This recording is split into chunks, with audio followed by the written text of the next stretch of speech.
Hello so guys, welcome back to my channel. Guys finally আজকে চলে গেছিলাম Howrah district ডোমজু মিলনজনা পার্কে। গাইস ফাইনালি মিলনজনা পার্কে পৌঁছে গেছি। অ্যাকচুয়ালি আমরা গেছিলাম বিকেলের টাইমে, প্রায় 5:40 বাজে। অ্যাকচুয়ালি গার্ডেন খুলেছিল বিকেল 3টের সময়। চলে যাওয়ার পরে ওইখানে অ্যাকচুয়ালি আমি যাইনি, আমার সাথে দুটো কাকা গেছিলো।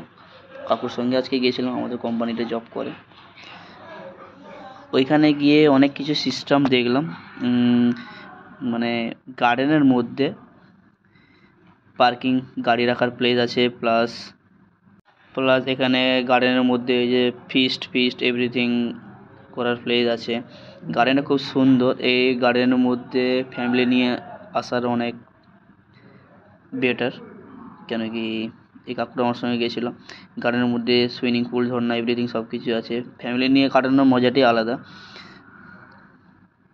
গাইস অ্যাকচুয়ালি যখন স্কুলে পড়াশোনা করতাম তখন এত কিছু নোটিস করতাম না যে কলকাতায় এমন কি আছে যে কলকাতায় সবাই বলেন না নোটিস করে।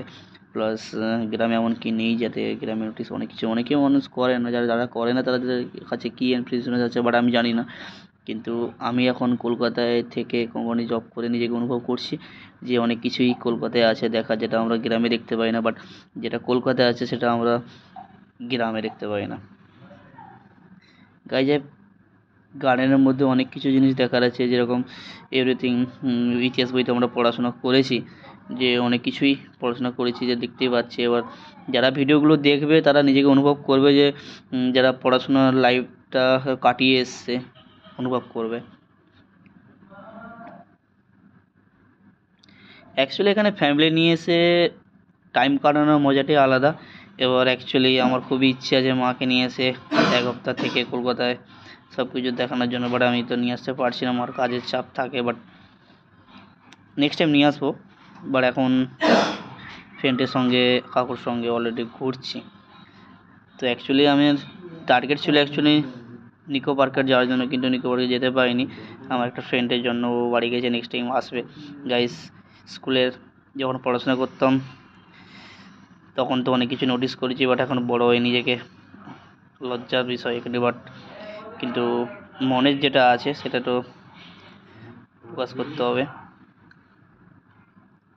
কাকুকে বলছি ঠেলো, এবার ঠেলছে আমাকে, কিন্তু অনেকক্ষণ থাকার ইচ্ছে ছিল বাট মাথা ঘোরাচ্ছে, এই জন্য আমি বেশিক্ষণ থাকিনি। আমি মনে মনে ভয় পাচ্ছি যে পড়ে এগিয়ে হবে, কিন্তু ছোটোবেলা খুব চড়েছি দোলনাতে।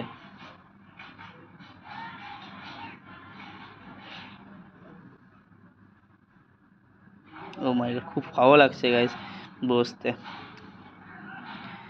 অ্যাকচুয়ালি ইচ্ছে কম মানুষের, জাগলে সেই ইচ্ছে তখনই পূরণ করে নেওয়া উচিত, যেহেতু আমি তো এটা পূরণ করি। এবার কার কী ইচ্ছে মাইন্ডে আছে বাট আমি জানি না। যাদের ইচ্ছে যখনই প্রয়োজন হবে তখনই পূরণ করে নেওয়া এটা যেটা মনে করি আমি। অ্যাকচুয়ালি কাকু ক্যামেরাটা ধরেছিল বাট কাকু ঠিকভাবে ক্যামেরা ধরতে পারেনি, তবুও ক্যামেরা করেছে। অসংখ্য ধন্যবাদ কাকুকে। যাই, যখন পড়াশোনা করতে অনেক কিছু নোটিস করেছি যেটা আমি নিজেকে অনুভব করতে এখন নিজে কোম্পানিতে জব করে নিজে সব কিছু নোট করছি। ভাবছিলাম ক্যামেরা গার্ডেনের মধ্যে অ্যালাউ নেই, বাট এখানে সব কিছু অ্যালাউ আছে। গাইস হাওড়া ডিস্ট্রিক্টের ডোমজু মিলনজনা পার্কে যে ভিডিওটা তোমরা দেখছো, আশা করি যাদের বাড়ি পাশাপাশি বা কোনো কিছু এই ডোমজু এলাকার হাওড়া ডিস্ট্রিক্টে যদি বাড়ি পাশাপাশি, তো প্লিজ রিকোয়েস্ট আমার তরফ থেকে এই পার্কের মধ্যে একবার ফ্যামিলি নিয়ে এসে ঘুরে যেও। খুবই ভালো পার্ক, এবং ফ্যামিলি নিয়ে আসলে খুবই ভালো, কেন কি সময় কাটাতে পারবে ভালোভাবে। এবার অনেক কিছু দেখার আছে পার্কের মধ্যে। আমি অনেক কম পার্কের মধ্যে ঘুরেছি, অনেক বিভিন্ন জায়গায় গিয়েছি, কিন্তু এরকম পার্ক কখনো লাইফে ফার্স্ট টাইম দেখলাম। I am so happy. ক্যামেরার নিচের দিকে ছিল ওই জন্য উপরের ব্লগটা করতে পারিনি।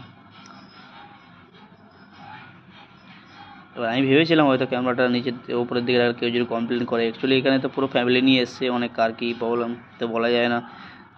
দেখা গেলো নেক্সট টাইম বলতে পারে যে ক্যামেরা করছো কেন, রিপ্লাই দিতে পারবো না। তো রিপ্লাই দেবো কেন, একটা করে গার্ডেনের মধ্যে কোনো কিছু সব কিছু চল আছে।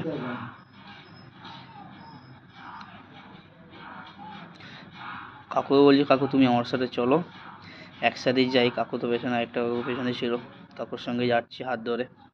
খুবই ভালো লাগলো গার্ডেনের মধ্যে এসে।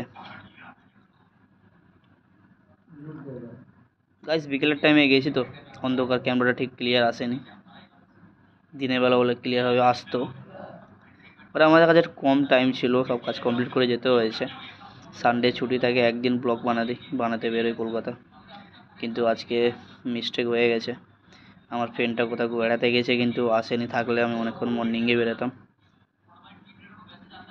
অ্যাকচুয়ালি গাইজ এই গার্ডেনের মধ্যে অনেক কিছুই দেখার আছে, যেরকম তোমরা যদি বাইক থেকে আসো, ট্যুরিস্ট থেকে কেউ আসে, যারা আসে সময় কাটাতে পারবে এভরিথিং। তুমি এই ট্যুরিস্টটা পুরো ব্লক জায়গাটা পুরো তুমি দখল করে নিয়েও তুমি বক্স ফক্স বাজিয়ে উপভোগ করতে পারবে, কিংবা ফিস্ট এভরিথিং অনেক কিছু করতে পারবে। ফ্যামিলি নিয়ে আসলে তো, যাদের বাড়িতে বাচ্চা বাচ্চা আছে, ফ্যামিলি নিয়ে আসলে এই সময় কাটাতে মজাটাই আলাদা। যাদের বাড়ি ডোমজু কিংবা হাওড়া ডিস্ট্রিক্টে মিলনজনা ডোমজু পার্কে এসে সময় কাটিয়ে দিও, খুবই ভালো পার্ক। আমার তো ভালো লেগেছে, আবার কার কি কেমন লাগবে বলতে পারবো না।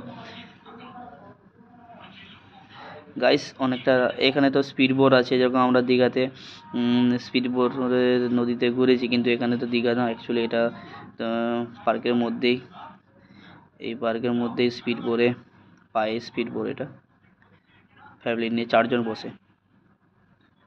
অ্যাকচুয়ালি আজকে ডোমজুতে অনেকজন, খুব ভিড় হয়েছিল বিকেলের টাইমে, কেন কি বছরের প্রথম দিন পড়েছে 2025, সবাইকেও শুভেচ্ছা জানাচ্ছি। আমি ভাবছি এখানে একটা বক্স বাজছিল, এবার কাকুকে বলছি আমি, কাকু দুজনে মিলে নাচবো চলো। এবার বলছে তুই পাগল হয়ে গেছিস, এত বড় হয়ে গেছিস বাচ্চাদের মতো বানা করছিস। দিয়ে ওকে নাচবো না, চলো পায়ে হেঁটেই চলো। গাই যে পার্কের মধ্যে ফুচকা সব কিছু এর মধ্যে উপস্থিত আছে। অনেক গার্ডেনে তো নাথিং, কোনো কিছু নেই, কিন্তু এই গার্ডেনের মধ্যে ফুচকা এবং কফি সব কিছু পাওয়া যায়। আমি তো পুরো অবাক হয়ে গেছি তখন পার্কের মধ্যে ঢুকে, যখন এরকম সিচুয়েশন দেখছি, ভাবছি ব্লগ ভিডিও বানাতে পারবো কি পাবো না। অনেকটা রাত হয়ে গেছে, অন্ধকার, ফ্রেশ ছবি আসছে না। গাছ দেখতে পাচ্ছ, এই যে গাছ দেখতে পাচ্ছ নাচানাচি করছে বক্স বাজিয়ে।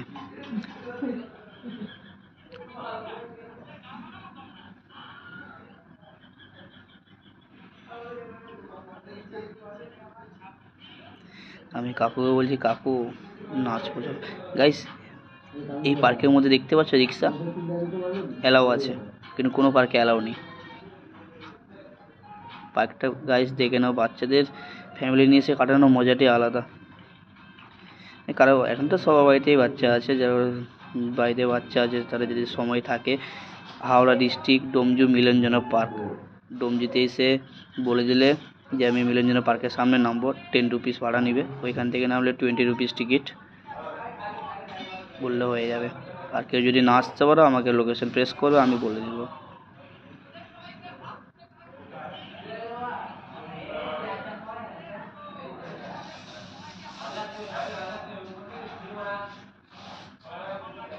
আমি তো কাছে পুরো অবাক হয়ে গেছি, কেন কি এই পার্কের মধ্যে এত কিছু জিনিস পাওয়া যাচ্ছে, যাতে অনেক কিছু। আমি তো অনেক পার্কে গেছি, অনেক পার্কে মানে বেড়াতে গেছি, ভিডিও বানাতে গেছি, কিন্তু এরকম সিচুয়েশন, এরকম পরিবেশ আমি লাইফে ফার্স্ট টাইম, প্রথমবার এই পার্কের মধ্যে দেখতে পেলাম। কফি গাইস তো দেখতে পাচ্ছ, কফি, কোল্ড কফি, এভরিথিং সব কফি এখানে পাওয়া যাবে। আজকে খুব ভিড় হয়েছিল ডুমজু পার্কে। গাইস দেখো, এটা তোমাকে একটু আগে জানিয়েছিলাম যে স্পিড বোর্ডের কথা। এই পার্কের মধ্যে 4 জন বসে সিটে, ফ্যামিলি নিয়ে বসে। এবার এটা কত ভাড়া আমি বলতে পারবো না, আমি কখনো এখানে যাইনি। আমি ভিডিওটা বানিয়েছি, বাট আমি এখানে যাইনি, জিজ্ঞাসা করেছিলাম, বাট আমি ভুলে গেছি, বলতে পারছি না। নেক্সট টাইম বলে দেবো। আর তারা যারা পার্কের মধ্যে আসবে তারা তো আশা করি জেনে যাবে। আর 30 বা 50 এরকমই ভাড়া নিবে একজনের, সামথিং এরকমই নিবে, বেশি নিবে না। এদের টাইম থাকে তোমার 1 ঘন্টা কি 1.5 ঘন্টা কি আধা ঘন্টা এরকম টাইম থাকে, এটা নিয়ে তুমি জলের মধ্যে চালাতে পারবে।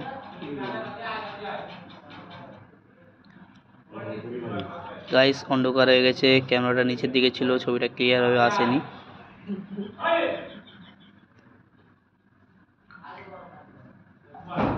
দেখতে পাচ্ছ গাইস, অ্যাকচুয়ালি পার্কের মধ্যে কত লোকজন, আজকে খুব ভিড় হয়েছিল, কেন কি বছরে 1 জানুয়ারিতে 2 জানুয়ারিতে বেড়াতে এসছে। তার মধ্যে এই গার্ডেনটা 3টে থেকে 7টা অবধি খোলা থাকে, 6টা থেকে অ্যালাউন্স করে দেয় বেরোনোর জন্য। 6টা পরে সন্ধ্যা ডুবে যায়, এই জন্য অ্যালাউন্স করে দেয়। পার্কের মধ্যে এলিফ্যান্ট ফিলিফ্যান্ট বিভিন্ন সব কিছু দেখতে পাবে, বাচ্চাদের পুরো মন ভরে যাবে। যখন আমিও একটা বাচ্চা নাকি, মন তো ভরে গেছে এই পার্কের মধ্যে এসে। পার্কটা নেক্সট টার্গেট এই পার্কেই আসবো ভিডিও বানাতে, কিন্তু ভিডিও তো বানিয়ে নিচে আসবো না। নেক্সট টার্গেট কোথায় বলতে পারছি না, আমার ফ্রেন্ড আসলে বলতে পারবে। ভাই এর মধ্যে এটা কি আমি এর ভিতর দিয়ে যাবো ভাবছি, গিয়েছি কিন্তু কাকু ক্যামেরাটা ঠিকভাবে ক্লিয়ার করে আসেনি, কাকু ধরতে পারেনি। গোফা ভিতর দিয়ে ওইদিকে প্রবেশ করবো। গাইস দেখতে পাচ্ছ ক্লিয়ার হবে, ক্যামেরাটা আসেনি, খুবই দুঃখিত, কেন কি অন্ধকার হয়ে গেছে। আমিও তো মোবাইলে প্লাসটা জ্বালাইনি, আমার কাকুকে মোবাইলটা ধরিয়ে দিয়েছিলাম। কারেন্টটাও ক্লিয়ারভাবে আসেনি, দেখাতে পারিনি, মিস্টেক হয়ে গেছে, খুবই দুঃখিত। Guys I am so happy আজকে, কেন কি এই গার্ডেনের মধ্যে বেড়াতে গেছি। গাইস তার মধ্যে আমার মা অনেকবার ট্রাই করেছে, কল করেছে কোম্পানি রিটার্ন আসার জন্য ব্যাকে, কিন্তু আমি মার ফোনটা রিসিভ করিনি, খুবই রেগে গেছে। এখনো পর্যন্ত কথা হয়নি, 11টা বেজে গেল। মা আমি রিয়েলি সরি, পারলে ক্ষমা করো, কেন কি মা বেড়াতে গেছিলাম, সানডে একটা ছুটি থাকে, এই জন্য কলটা রিসিভ করি। যখন মা তুমি আমাকে কল করেছিলে তখন কিন্তু অ্যাকচুয়ালি ক্যামেরাটা অন ছিল, এই জন্য রিসিভ করতে পারিনি।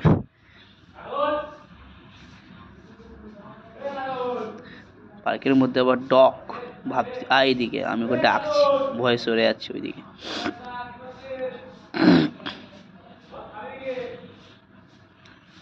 গাইস পুরো অন্ধকার দেখতে পাচ্ছ, গাইস পুরো ক্লিয়ারভাবে ছবিটা আসেনি, আমি এডিট করার পরেও ছবিটা ক্লিয়ারভাবে আসেনি, ছবিটা পুরো ব্ল্যাক হয়ে যাচ্ছে। গাইস এখানে কমপ্লিট তো হয়ে গেল, কিন্তু এই পার্কের সাইডে রাধাকৃষ্ণ মায়ের মন্দির আছে, তাই রাধাকৃষ্ণ মায়ের মন্দিরের কাছে চলে গেলাম। শ্রী শ্রী রাধাকৃষ্ণ মন্দির পার্কের সাইডে আছে, 1 মিনিট হাঁটলে রাধাকৃষ্ণ মন্দির। তো গাইস রাধাকৃষ্ণ মন্দিরের ভেতরে ভিডিওটা দেখো। গাইস ওর ভেতরে ঢুকে গেছি, খুব ঠান্ডা ছিল, তার মধ্যে আমি জ্যাকেটটা পরেছিলাম না, পরে নিয়েছিলাম, কিন্তু রাধাকৃষ্ণ মায়ের মন্দিরে ঢুকতে অনেক কিছু জিনিস দেখার আছে। এছাড়া তোমার সামনে একটা ড্রয়িং করা আছে রাধাকৃষ্ণ মায়ের মন্দিরে। তারপর ভেতরে এখানে 2025 ফার্স্ট জানুয়ারিতে আসতে পারিনি, দুঃখিত, কিন্তু ভিডিওটা করেছি। নেক্সট টাইম ছুটি ছিল আমার, সানডে, ফার্স্ট টাইম ছুটি ছিল না। মন্দিরের ভিতর ঢুকে গেছি, ঢোকার পরে মনটা এত শান্তি আসলো, 1 ঘন্টা বসছিলাম। মাকে অনেকবার ট্রাই করেছি, মা ফোন রিসিভ করতে পারেনি, নাহলে মাকে ভিডিওগুলো দেখাতাম। মা তাহলে তুমি ভিডিও দেখে নিও।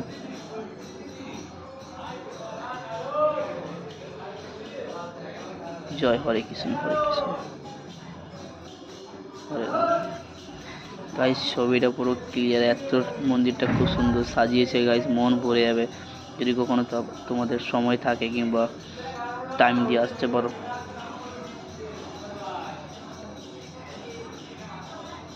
মন্দিরটা খুব সুন্দর লাগছে, মায়ের প্রতিমাটা রাধাকৃষ্ণর।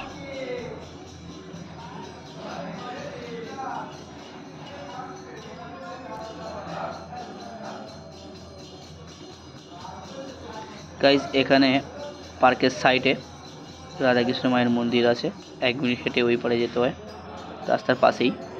পার্ক থেকে একটু এগিয়ে গেলে 2 মিনিট হাঁটলে মন্দির বাম সাইডে পড়বে। এখানে ভোগ খেয়ে এবার ওইখানে রাধাকৃষ্ণ মায়ের মন্দিরে ভোগ দেয়, সবাইকে দেয়।